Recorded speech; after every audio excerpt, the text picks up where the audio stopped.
Hello, everyone. I wish each one of you a very beautiful, blessed, breezy, brilliant, and pleasant afternoon. Life isn't about waiting for the storm to pass, it's about learning how to dance in the rain. One more time, life isn't about waiting for the storm to pass, it's about learning how to dance in the rain. The famous quotation given by Vivian Greeny.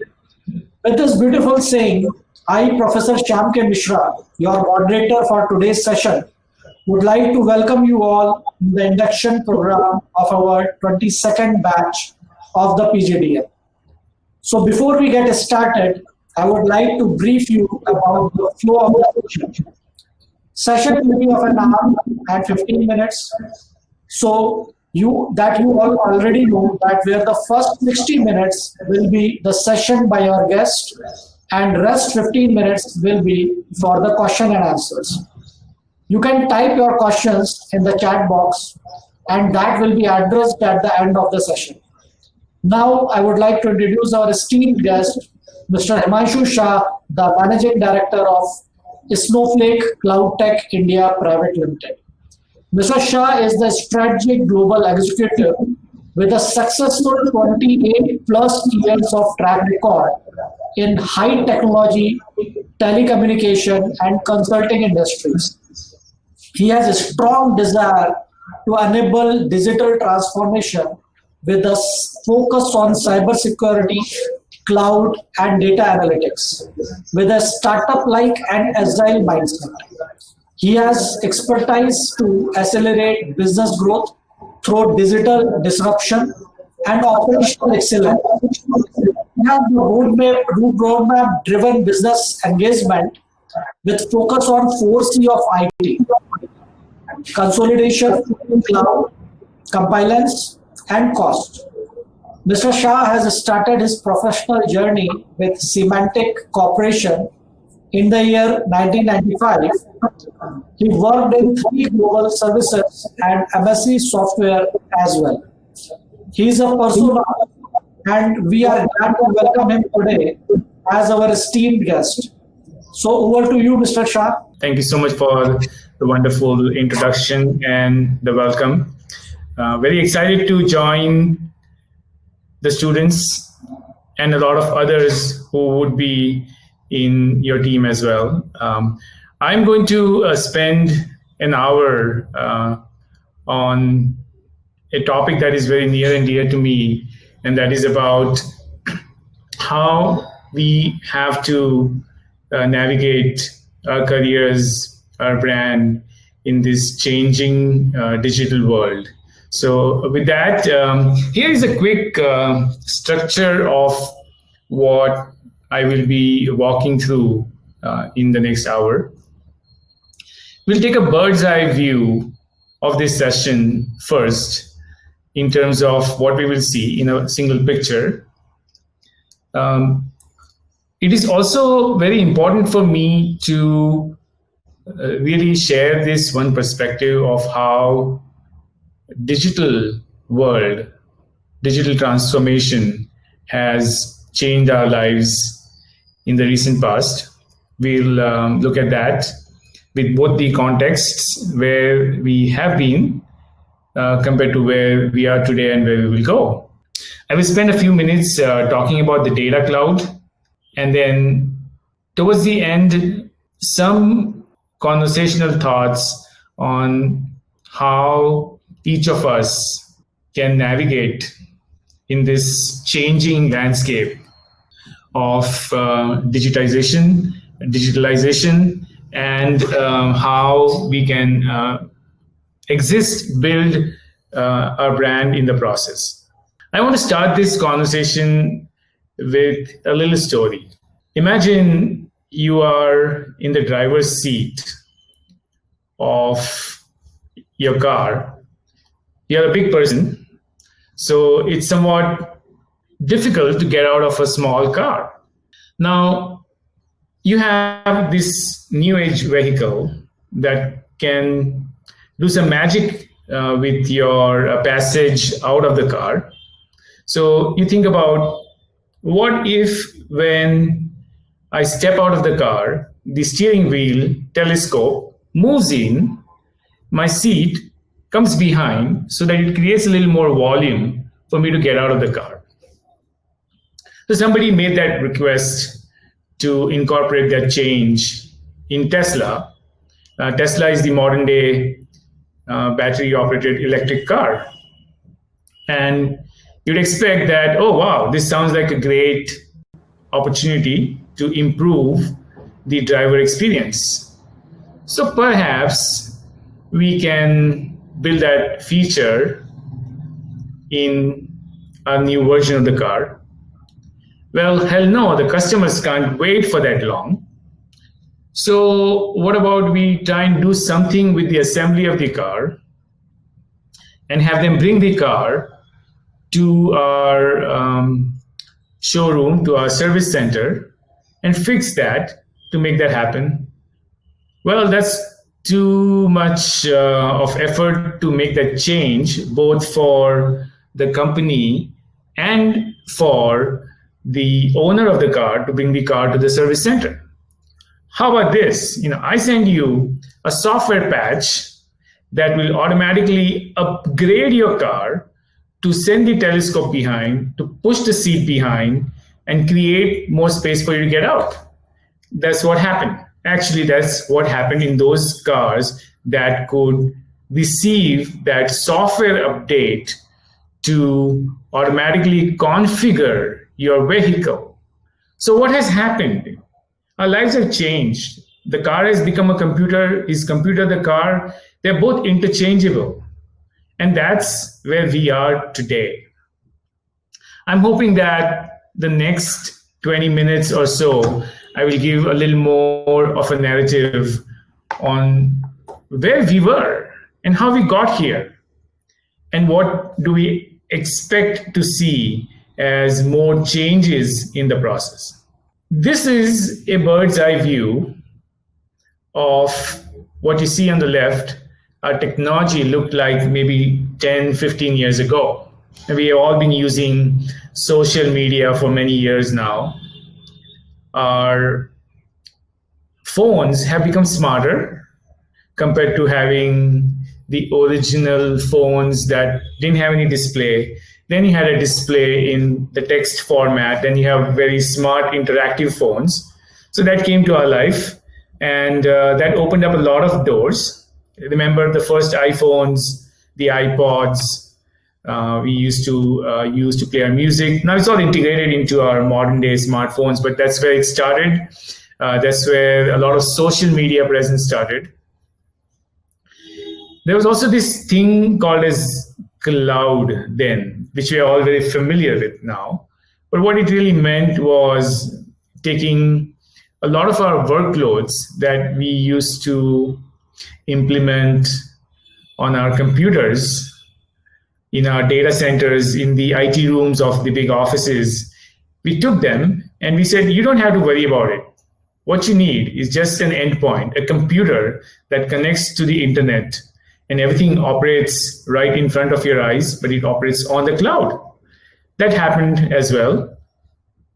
We also had a little more advances in the user interfaces in terms of how we can visualize things and make more uses of technology. Now, that was the advent of technology 10 to 15 years back. And a lot of you lived through that. Most of you lived through that. And some of those who are not students probably have seen more of historical perspectives of how technological advances didn't exist. For example, we had these manual passbooks to enter your bank entries, and all those changed to become somewhat computerized to pretty much the bank being on your phone. So where are we now? Here is the view of what has changed. If you look at the top right section of this picture, you will see that there is robotics. A lot of the work that was traditionally done by humans is now done by machines. there is a lot of advances in how your banking applications, how your IT business systems, how your shopping experiences have changed. So, what has happened?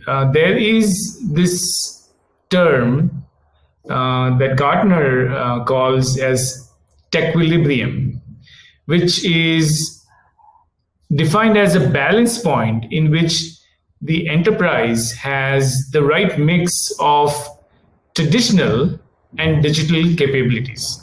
So if I am a traditional auto manufacturer, I need to start having a lot more smartness integrated into my automobile. And if I'm a disruptor, like Tesla is, I'm not starting with the mechanics of the automobile, but I'm starting with the computerization of automobile. And I start from the extreme end that my point of view is not the traditional form of the automobile, but it's purely the new age. And that has brought in a lot of pressure on the existing automobile manufacturers to bring these advances of integrating smartphones, integrating maps, GPSs, integrating presence of other cars in the vicinity. And eventually, we will get to having electric forms of cars so that the entire necessity of your petroleum diesel running of the car goes away. All the industries, automobile, starting with Tesla, transportation for how we move from point A to point B, whether it's using an airline or a taxi, that has changed. The traditional taxi businesses are out of place because you have Ubers and Olas that move you around. Healthcare has changed. You have doctors that can consult with you online without the need to go to the hospital or doctor's clinic. You have pharmaceutical companies that are constantly making changes. Imagine a tablet. You eat a tablet, and a tablet comes with a bunch of nanobots. What is a nanobot? Nanobot relates to nanotechnology, so something to the power of minus 10. That's small, that microscopic. So your tablet has a bunch of nanobots that come into your bloodstream with the medication, and they take the actual readings of the effect of the medicine on your body and send the data back to your smart devices. Now that is the advance we have seen in the healthcare sector. Media, entertainment, we all know about Netflix, so there's no need to do that introduction. That has changed. Your finance systems, we have these array of non-banking finance corporations. They're pretty much Paytms and Google Pay have taken away a lot of the transactions that you would traditionally run using banks and your credit cards. That change has come in your shopping experiences also.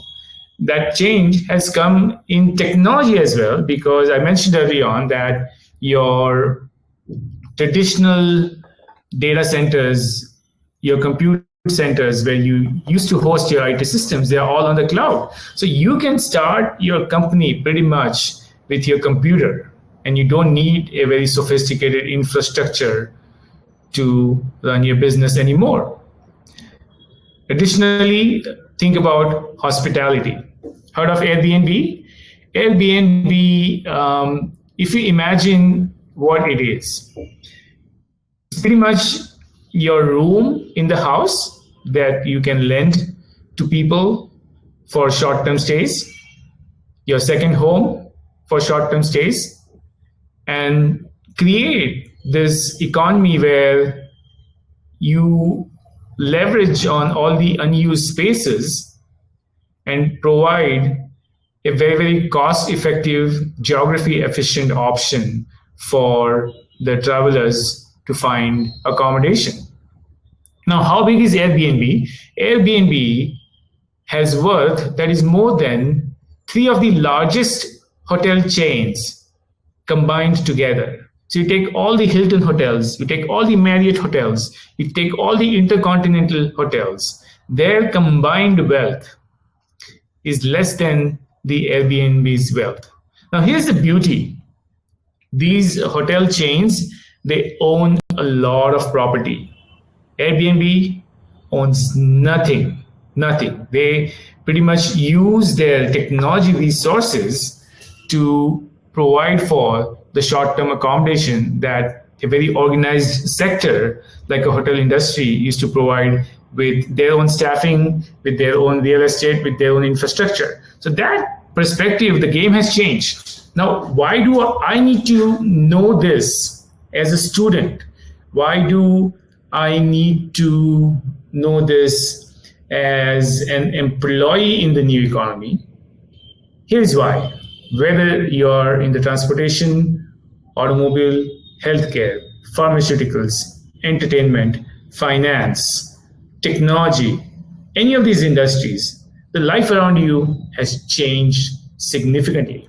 And by the way, this is not the end of it, because this transformation will continue to exist in 2 ways. One, to say that we're going to have a lot of advances in the tech-based companies that challenge how the traditional companies have worked, including the factories with all the automation, IoT. We hear about all these things day in and day out, but with all the automation that comes in place, the traditional businesses are challenged to be in the new age, and the new businesses are finding new ways that disrupt the traditionality that existed for many, many decades. And for that, no matter what your field would be, what your expertise will be, whether you do HR, whether you do marketing, whether you do IT, whether you do finance, the industry in which you will coexist or create is changing and is challenged by the new players. And we all need to be aware of that. So that's where we are today. Now, if I quickly jump into what to expect in the coming years. At the bottom right, these are some more changes that are on its way.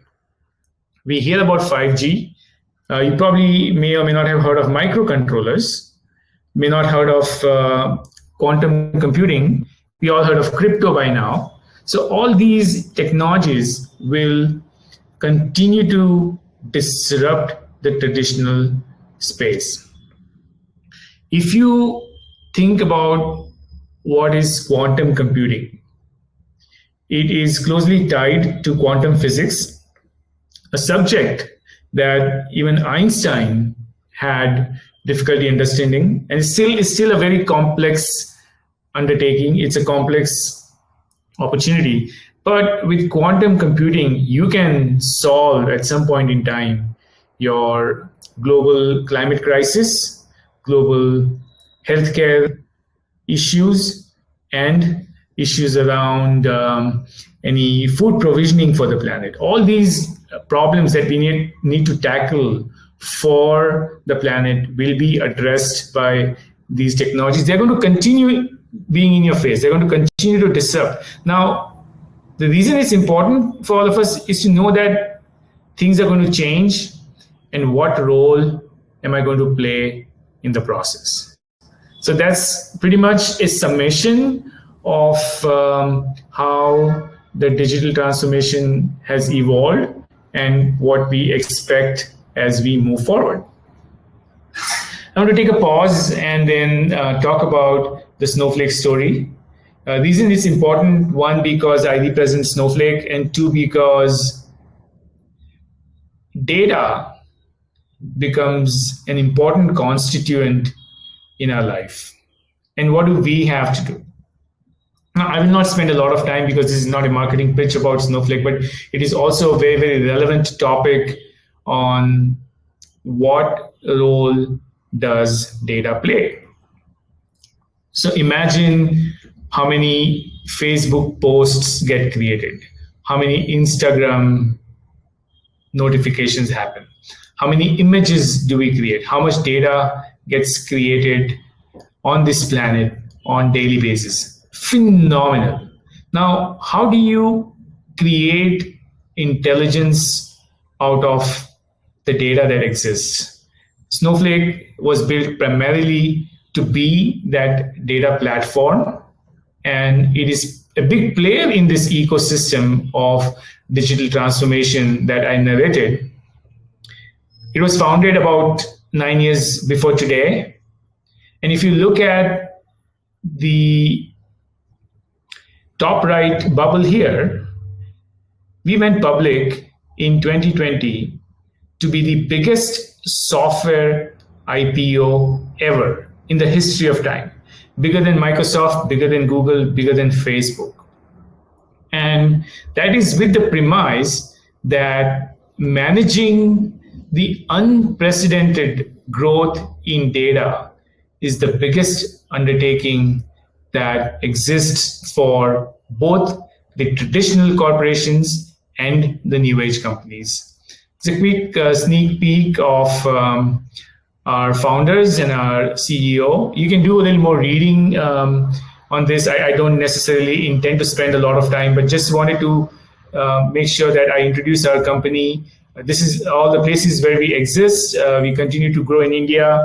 We are set up in Pune. Even though we are virtual today, we have hired 200 employees, and we continue to grow our setup in Pune as India is a big leverage. And I'll talk about that towards the end in terms of why that is important for all of us, not just with Snowflake in context, but with a long-term navigation, your brand creation in perspective.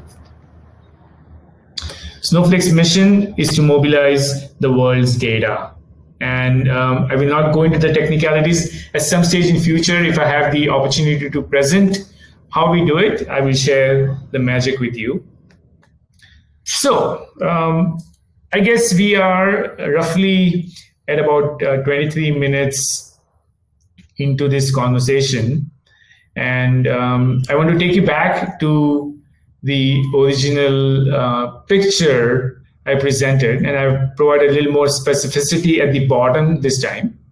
So just to make sure, we spent a few minutes to understand where the technological advances started.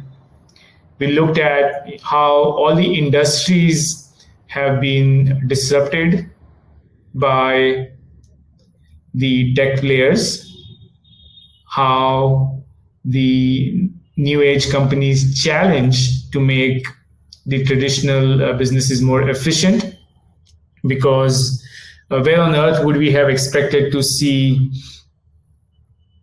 a shopping cart on your phone 10 years back for the orders to be delivered at your doorstep without needing to go to the shopping mall? And of course, we talked about where we go. Now, here's one important takeaway for each of us.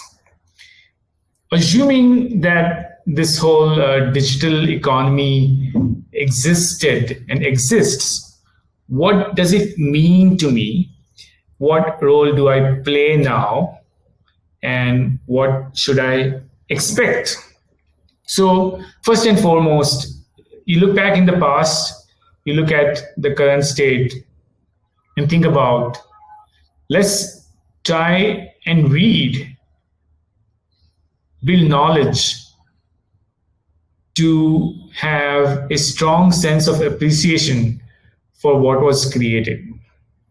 Learn how that is being used today.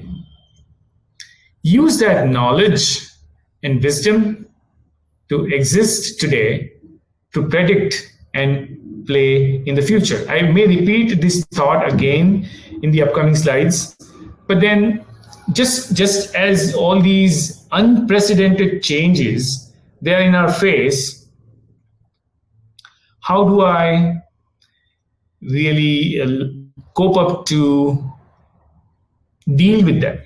What is it that I have to do in the process as an individual to be greatly successful? Now, as I go through the next bunch of topics, we will go back and forth with the initial premise of thoughts that we have established, and then we will elaborate on these 6 subtopics which I felt were important enough to build our personal brand. So in the earlier picture, I've shown this singular band as personal brand. And these are, in my opinion, 6 necessary ingredients. Probably there is more to it. Okay, this is my summation, my thoughts, and maybe there are more things to add to this list. I might find out in this conversation that maybe in the next presentation I can add a bunch of topics or replace some of these topics. But this is my assessment of all the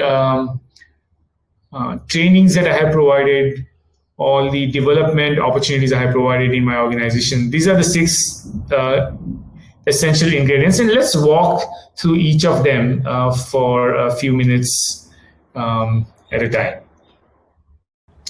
Communication, this is a very impactful graphic that represents what communication means to each of us.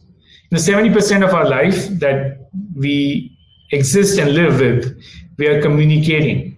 And it doesn't mean communication only means when I'm talking to the other person. When I'm talking to this group, I'm communicating as well. You're listening, so you're communicating because your brain cells are activated with this conversation.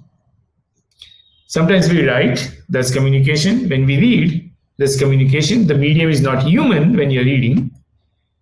And of course, when we are interacting, is also communication. Is OTT communication? Of course, watching entertainment over the top on Netflix or Prime or whatever your choice of entertainment would be is also communication. What you get out of that, besides getting entertained, is something that you have to figure out. So a little more on communication. Now, in any format, like say even in this session, the outcome of what you will get from this conversation is a function of your participation. If you are here, just as a check mark that, oh, in my college's attendance register, I'm marked present, it's okay, but you probably would have wasted some time in the process, because it's not just about academia, it's about yourself and how you want to get anything out of it. Sometimes, even listening to unimpressive people, you can understand a lot of things, like what not to be. Listening is much harder at home, with friends, in academia, in professional world. As a leader, listening is a very, very hard job, because most always we want to start talking to impress and not to express. So it's really important to distinguish this. Have you said something that is going to mark your presence, or have you said something to create an impact? And that judgment is usually easy for the recipient. Oh, I'm not going to listen to this guy. Or, oh, I listened to a leader, and that's a very impressive, insightful, educational, enlightening set of thoughts. Now, it's easier for the recipient to know whether you're learning or you're just listening because it's my obligation to listen, whether it's a parent, teacher, your workplace manager. But as a communicator, if I am communicating and if I can't figure out if I have created an impact from my communication, then I'll be at a big loss in the long run. In the short moment of time, you probably impressed everyone, or somebody is going to attend to your message because they are obliged for academic, employment, or parental purposes. In order to be a very, very effective communicator, you need to listen very actively. And when you're speaking, you need to have very solid thought clarity and speech clarity. One thing that I often tell people is to make sure that the speed and punctuations of your speech are very well managed. When you speak at a pace when the listener can understand, they have more to absorb. And also, as you're speaking at a manageable space, it allows you to bring clarity in your thoughts. So that's in terms of just a quick overview on the importance of communication. And then how and when should we communicate? There are many methods of communication, formal, informal. So when you're presented your scorecard by your teachers, that's a very formal method of presentation. When you're talking to your friends, it's informal. How much time you spend on communication is also very, very important. Have I spent 5 minutes to say something that could have been said in 30 seconds? Am I saying this at the right point in time?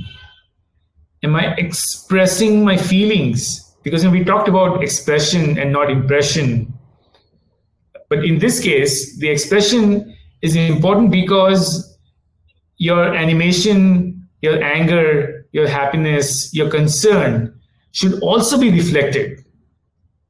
And then, is there a structure? Do I have an agenda? Like when I was preparing for this session, I'm pulling up all the jewels of work from all the years, and then I said I have to also make sure that I'm going to talk about all the topics. But when I talk about these topics, I'm going to give a context of why the digital disruption happened. Why is it important that we know what's going on? Why is it important for me to understand how I will navigate through that?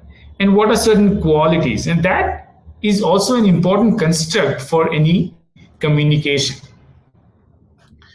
In this pretty much time and geography agnostic world, we also are presented the opportunities to work with people in different geographies. They may be also for your academic perspective. Sometimes you have sessions that are conducted by people in a different time zone. And when you are in a different time zone, it's really important to appreciate other people's inconvenience. And likewise, I also expect the other people to appreciate my inconvenience if I am attending a session or a meeting at an inconvenient hour. Your presence, your grooming, your telepresence is also extremely important, because we all know that for the last 18 months, when I wrote this slide first in 2008 or 9, I didn't have the awareness that we would be so virtual and so much in telepresence mode besides any remote work we used to do. So now telepresence is even more critical. Now I had to make sure, working with Professor Mishra, that my slides were visible, my audio was clear, and that preparation is so much important. Additionally, when you write an email or when you send a text message, your expressions don't exist. And there's also a chance that whoever receives your message may misinterpret if they don't have a complete context of it. We've seen that many a times with our friends. And that's because you said something, but what they heard is not what you meant. And that's why when you grow through this program, when you go through your professional life, you have to be cognitively aware of how much context does the other person have of what you are saying, what you have written. It gets very, very hard, especially when somebody is reading in parts. It's same as listening, right? As listening is hard, interpreting messages without a very detailed construct are also very, very hard. Consistency across levels. Now, this is about respect, and this is very important, that to be consistent to the people that you're in charge of and to be consistent with people that you report to is important. Sometimes we take things for granted, and I really believe that when you have created an experience where you ill-treat somebody who is not in a food chain of authority, others observe and your behaviors are noted. This is also an important element of communication. The other aspect of communication is feedback. Feedback for this session, feedback for your presentation you would do in your college work, in your professional life, feedback for anything that you have done as a project. It's our responsibility to do both, giving and seeking. Of course, it's much easier to give than to seek, but it's also important to make sure that we go and ask for it. Sometimes the timing also matters. And this is where I call this as an antenna movement. And sometimes it's really important to tell somebody something right away when something has happened, because otherwise you may forget, and otherwise the individual who did something inappropriate may not be able to relate to that. And sometimes you need to hold that there has to be a right place, right point in time. You can't criticize anyone in a public forum. You have to have that conversation in a very, very private setup.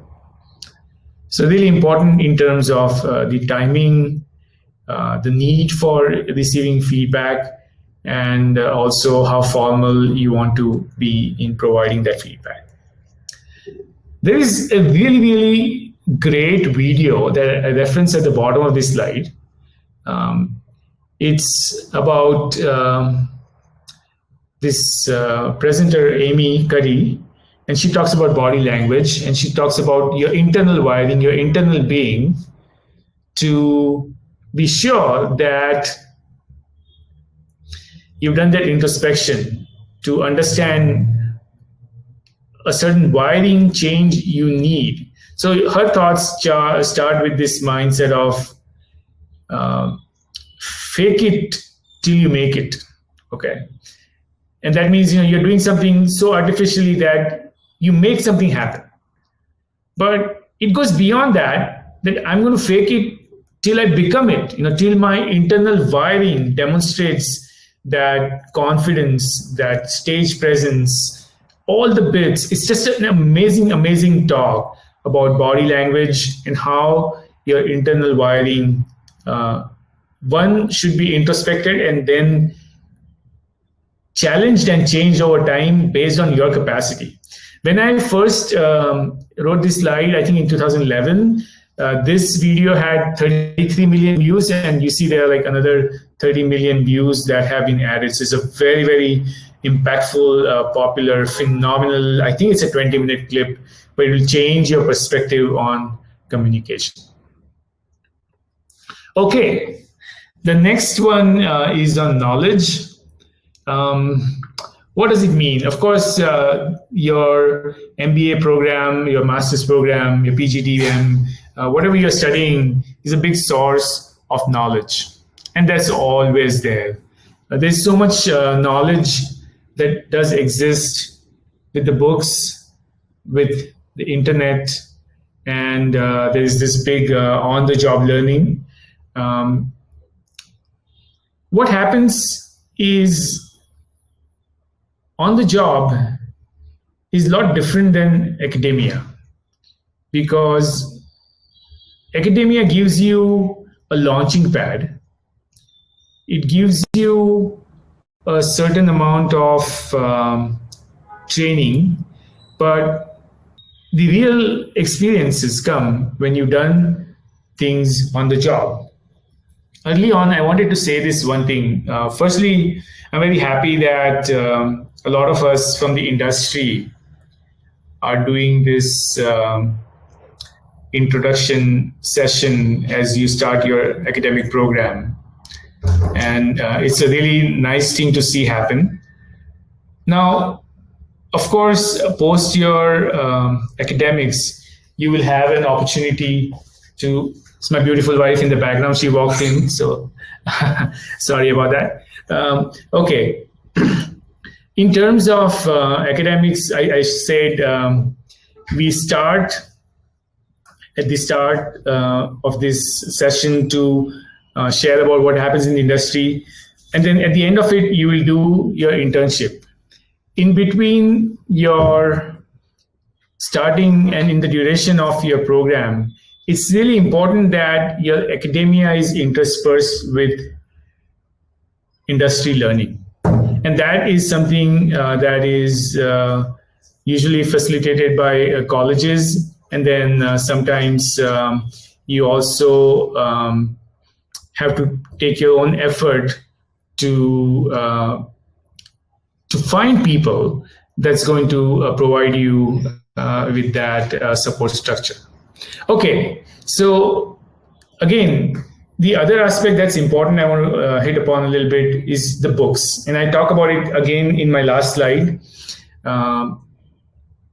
When somebody asks you this question, where do you get knowledge from? And if your response is, oh, I do a lot of Google searches, that's very weak. You need a very structured response for that. It has to be academic. It has to be books driven. It has to be formal training driven. There's so much of media based training. One thing that I didn't touch upon early on when we talked about disruption, the disruption in the education space. Like there's so much of e-learning now that exists that there are all these pockets of courses you can take for e-learning from a lot of the platforms. Of course, nothing substitutes a formal degree, nothing substitutes your on-the-job experiences. But when you need something as a quick capsule of something, that's a very, very impactful platform that exists with such great ease, with such great access, with such great asynchronous way of learning. And it's just a phenomenal change that has come in the traditional academia as well. So let's move on to the next topic, which is networking. Now, one thing I learned primarily in the years, like there's social media, there's professional media. In the professional media, like LinkedIn, you'll probably be able to connect to thousands of people. And there's one thing about networking. So you connect with people, great. It's a nice thing to do, a nice thing to be.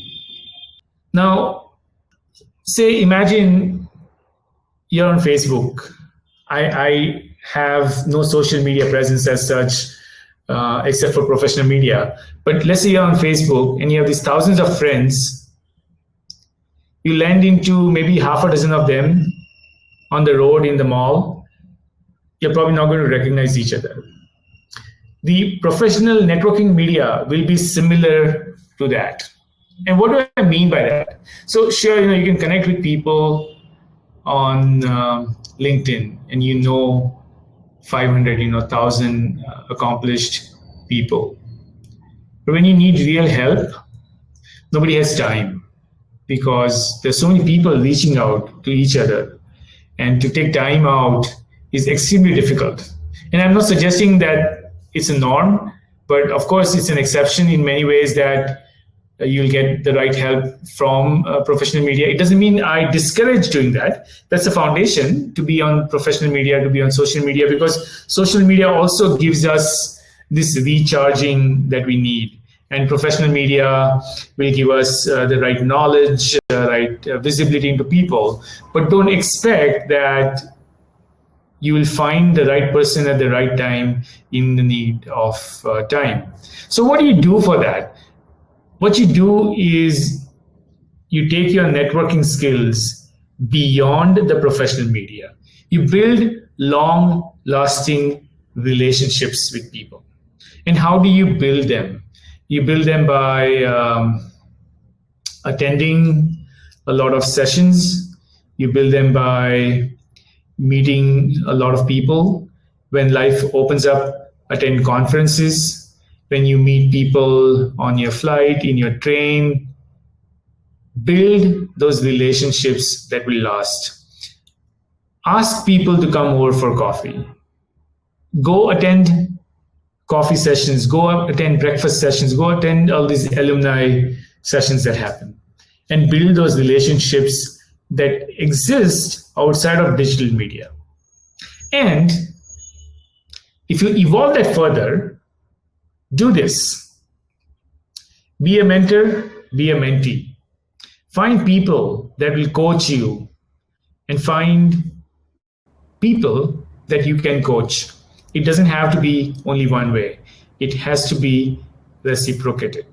And that's really, really important of building a very, very strong network, for building a very, very strong network.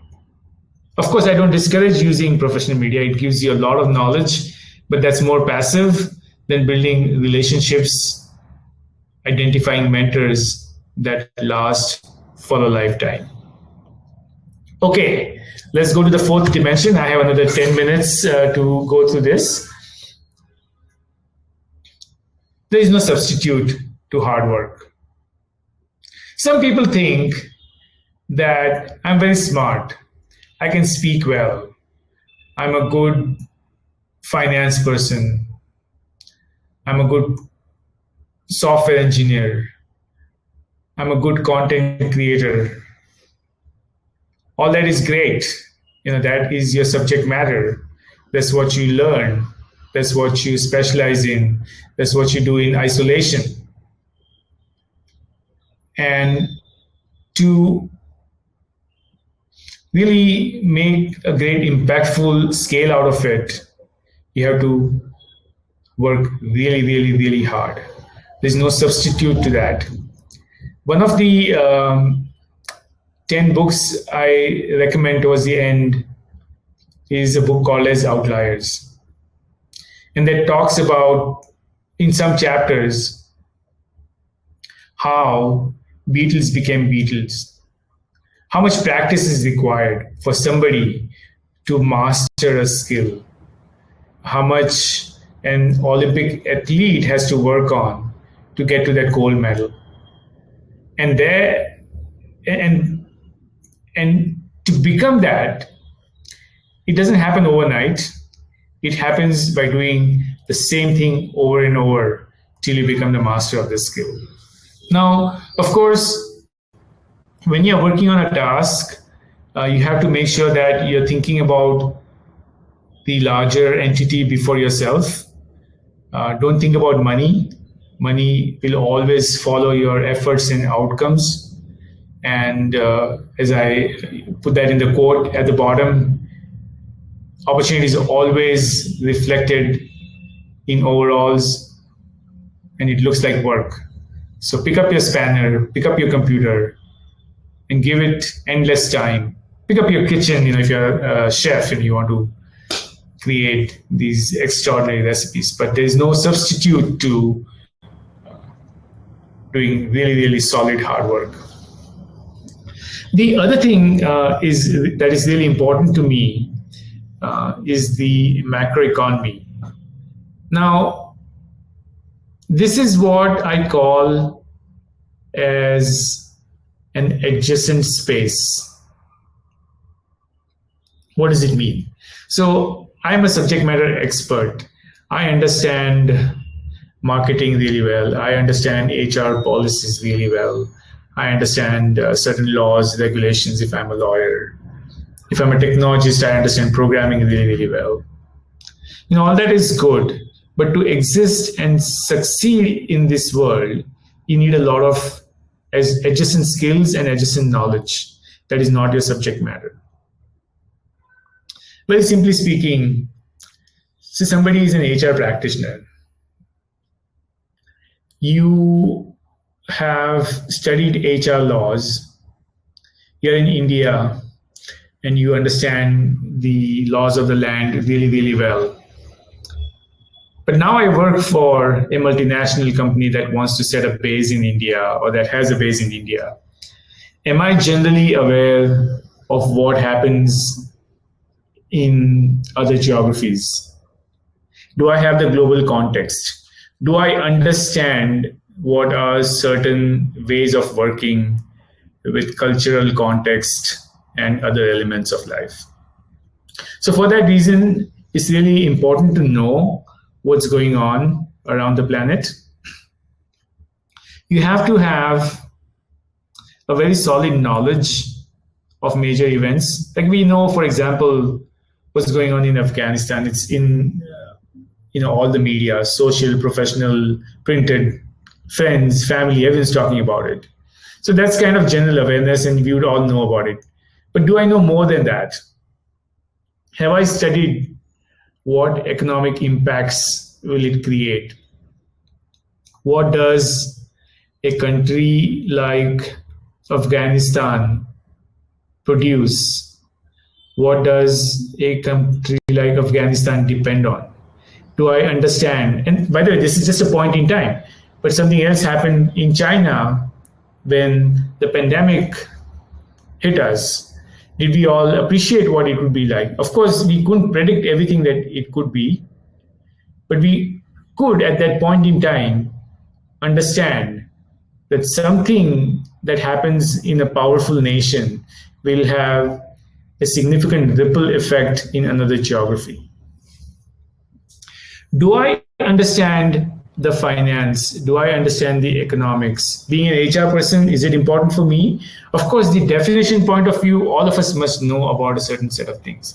If somebody talks to you, of course, we look at this crypto, and everyone knows that to invest in Bitcoin, we all know you can invest in it for 100 rupees, but do we know how are these currencies created? Do you know how they are yours? Or do you know the risks associated with them being a legal currency? Do you understand the security risk being a digital currency user? And all those things are so important. It's important for all of us to know that irrespective of our subject matter field. Lastly, we're doing this session online. I was told by Professor Mishra that we'd be doing it on campus. So I was quite excited to come to the campus because a lot of us have got at least the first vaccine, or if not both. So we started slightly opening up the life around in the city as well as in the country, but it's still not fully out there. Hopefully we'll do another in-person session. Did somebody say something? No, I said yes, sir, sure. Thank you. So we are also expecting that you, in coming days, you would come to our campus and interact with the students. We are waiting for the government to give the permission to open the college, and our first year student would come to the college and will invite you. So that actually we are also waiting. Yes, sir. Would love to do that, Professor Mishra. As a matter of fact, you also give me a sense of relief because I've been on a monologue and I'm thinking Yes, it's yes. that I'm being heard and understood. So at There least are thanks for the acknowledgement. there are few Okay. questions by students. So if you allow, so we will start that session also. Yeah, just give me 2 more minutes. I'll go to the last slide and then we'll do Okay. that. Okay. Okay, the sixth ingredient was the elevator pitch. Now you take all this learning, you take all these earning, your degrees, your money, put a wrapper together. And I hope I'll be able to share the slides with Professor Mishra if you want to look at them offline. But there are certain things that our culture brings with us. And there's a big stop sign to stop doing that. Stop being late. Stop being argumentative. Stop being diverse in your thought. Meaning, in terms of, I'm from North India, you're from South India. That's what I mean by being diverse. Start solving problems. Stop being emotional. Trust things. Don't escalate everything to management. And don't be a stunt man. Always a stunt woman. Always wear your helmets. Just very simple example. And then you build your fabric to take everything that you do, your growth mindset, to know what you learn, to express what you become, and create a 90-second elevator pitch. On the two columns in the right, I've picked like my top 10 books of lifetime that I have felt that I feel have been very, very impactful in my career, in my knowledge, my learning. That's my last slide. I'm very excited to answer questions at this point. So I'll give it to you, Professor Mishra, for answering some questions at this point. Okay, sir. So, sir, there is my student named Miss Diksha Gaigwad. She's asking that question that, sir, I do agree that communication skills plays the vital role in the field like marketing and sales. But is it important in the core field also like finance and IT? See, let me just say it's extremely important. And there is no substitute to being a good communicator. And communication doesn't mean only spoken, it means everything. Your thinking, your writing, your listening, your speaking, your presenting. And believe me, when I was your age, I would stand on a podium and start shaking. It doesn't come naturally, it doesn't come easily.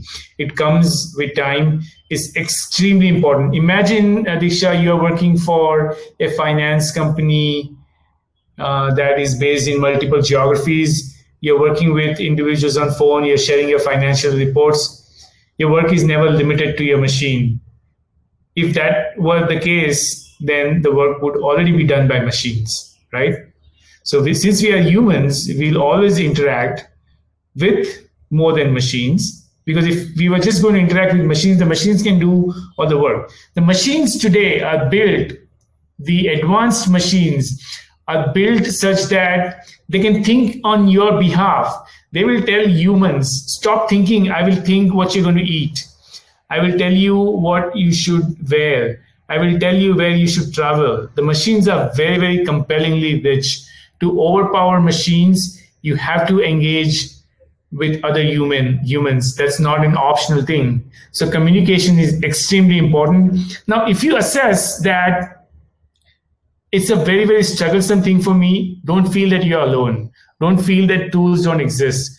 There is a lot of information, a lot of infrastructure that does exist for communication. I'm even happy to do that session on communication when I am back at the college at some point. So I hope that answered the question, Professor Mishra. Yes. So I feel Diksha gets the answer. So there is another question by the student named Alok. He wants to know what technical course should he pursue to make the career in IT industries, along with the management, that PGDM. So it's a very broad question, because if I'm doing, say, PGDM, then naturally you want to do something related to business. And if you have done a technology undergrad program, then it's much easier. But let's say if not, then I mentioned about adjacent skills. Okay, the tech companies look for a lot of management individuals to implement business systems. So there's something like business systems analysis. For example, you have CRM. CRM represents customer relationship management, or ERP. You have a specialized program on SAP ERP at the school as well. Now, a lot of courses teach you how to build and design ERP as a user. So you can become a business systems analyst and you can pick up classes or coursework for that. You can find a lot of project management trainings to become a project manager. Now, what happens is you take these courses, it's not easy for you to become a project manager in technology company without relevant experience. So you slowly bridge that gap. One with training, second with, let's say you done PGDM, you're working in a marketing firm, and you take the skill, you partner with the technology team, you work with the technology team to implement their project. So what happens is now you're kind of interspersing your marketing skills and your project management skills, and you learn a little bit about technology. So there are all these avenues. It's a very, very broad spectrum, but you can learn either systems, business systems of your interest. There are a lot of them for customer relationship management, for enterprise resource planning, for service management. You can build those business acumen skills to become a business analyst. You can become a project manager to become a project specialist in that organization. And if you want to become a technologist, if you have a strong math acumen, programming acumen, then Udemy, LinkedIn Learning offers infinite programming courses, but that needs a certain level of distinction between right brain and left brain thinking. So based on who you are, I wouldn't necessarily say one or two courses, but pick your specialization. If you pick something like marketing, there's a software called as Marketer. They do lead, campaign, all those automation. Now you become a user of that system. So that's probably my response, saying that figure out what your dream is. Your dream is in the finance field. Go learn an ERP. Start with Tally. Start with what's available online or what's available in your locality or in your college, like SAP-based framework that I saw is offered by the Indus School. So that's probably where you'll have to build a bridge between your dream, your core competence, to the opportunities that exist. If that made sense. It's a very broad answer to a broad question, though. I feel he gets the answer. Now, again, the question by Diksha. Now, this time Diksha is asking, as you shared during the presentation that about the advertisement. So, is it wise to invest all in a single advertisement platform, or should we invest in multiple platforms for personal branding? Okay, sure. So, imagine this. I read about it this morning, and I was thinking, how do I share this one thought? Now, does Facebook advertise in Times of India? No, they don't. Does Times of India have a Facebook channel? Yes. Does Times of India have Insta post? Does Times of India exist in other social media?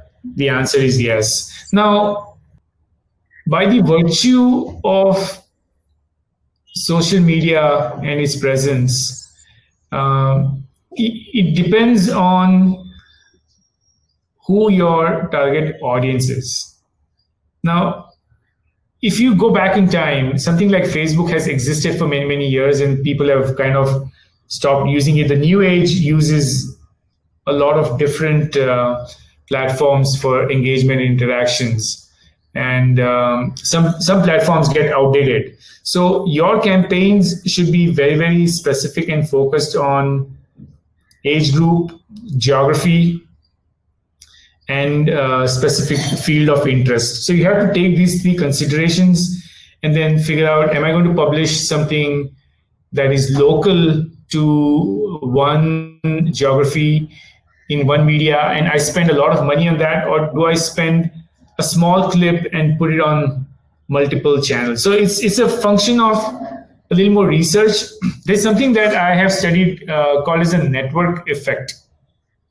Now imagine that Uber as a company or Ola as a company exists around the country, and Uber exists much beyond India and US to many countries. Now, as an advertiser, being Uber or Ola, I have certain things that I can do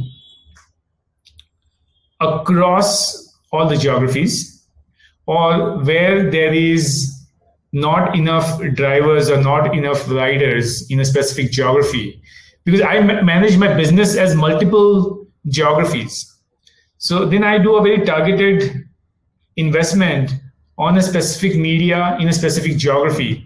So that is the effect, the network effect, in the sense the network of something that is global is one in nature. The network of something that is local. For example, the Ola app, the Ola or the Uber app will work in the local geography for local drivers and local passengers. So you really have to choose who you are going to target, as opposed to thinking that you advertise in all the platforms simultaneously. If that made sense, Diksha. That's great. Diksha has typed in chat box that thank you so much, sir. I am really glad that you answered my question. Fantastic. So that's great. There is one more question from Ganesh, Mr. Ganesh. He is asking that is there any correlation between the personal management used in the company and the work efficiency of the employee? Yeah, absolutely. Because if I understand the question correctly, Ganesh, I'm thinking I'm doing a good job and there is all the work that is required by me, I produce really well. But then I don't work really well with my coworkers, and I have certain behavioral aspects. Now that aspect is very important. We as a company, as an organization, as an institute, exist because of people's skills as well as their ability to work with each other. So both are very strongly intertwined. As a matter of fact, you have certain people that may carry a chip on their shoulder because they are the best in their work, but they don't share information, they don't behave appropriately with those who need learning, care, nurture. And that really impacts the culture, the greater productivity of the organization. It also impacts your brand. As anything that we talked about impacts your personal brand, anything that an individual that does in your company does inappropriate in your company will also impact your company's brand. So both are very closely interrelated. I hope I understood the question right and I answered it to the expectation. Yes, sir. Now there is another question, sir. That is by the student named Mr. Shah. And the previous question asked by Ganesh, he's saying thank you very much, sir, for the wonderful comment. Now coming to the question of Mr. Shyam Sundar Shah, he's saying it's my honor to be here, sir. Can I work as a data scientist in IT sector like Amazon or Wipro, etc. after completing my specialization in business analytics? Or I have to do any other data science course? If I am not wrong, then please clear to me, sir. Sure. So a very simple answer, Shyam, is you can certainly work in the space of data. Data science is a very specific topic in the field of data. So data has a lot of aspects. There is data engineering, there is data warehousing, there is data reporting, insights, and data science. Data science needs a very strong mathematical acumen. You need to be a very proficient programmer, and it is a very advanced field of science as it relates to data. But working in the space of data, there are a lot of opportunities that you will find. But to be a data scientist, it's a very specific job that needs a lot of the data scientists that work in our company have a PhD degree Like one of them has a doctorate in neuroscience, another one has a doctorate in mathematics, and that is a very complex job, but it doesn't stop you from working in the field of data with any of the organizations. Okay, sir, I hope Shah got the answer what she asked. So now I feel this is the time to wind up the session. And on behalf of IIEBM Indus Business School family, I would express my heartfelt thanks to you, sir, for spending your time as well as sharing your knowledge and expertise of the industry with the students. And I feel that this will give the idea as well as the help to all the students to prepare well for the industry. And this is the responsibility of institute also to provide the industry ready candidates to the industry. And this is how we will get the symbiotic association also. Like the industry is helping the students to gear up and to develop himself or herself. So with this closing line, I would say thank you very much, sir. We wish you to be here physically someday. So thank you, sir. Thank you so much for having me. Thank you, sir. Yeah.